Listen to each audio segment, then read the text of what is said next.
ताली बजत रहना चाहिए।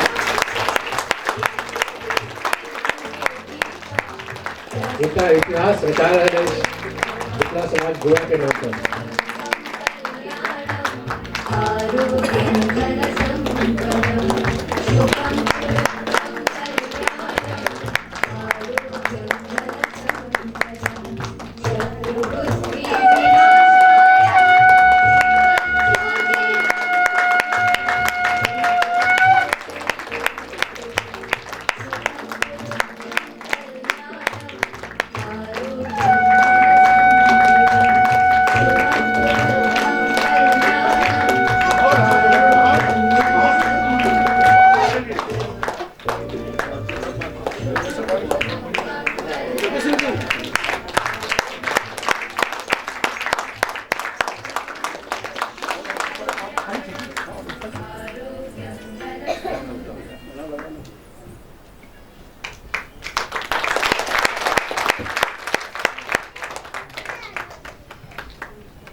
धन्यवाद।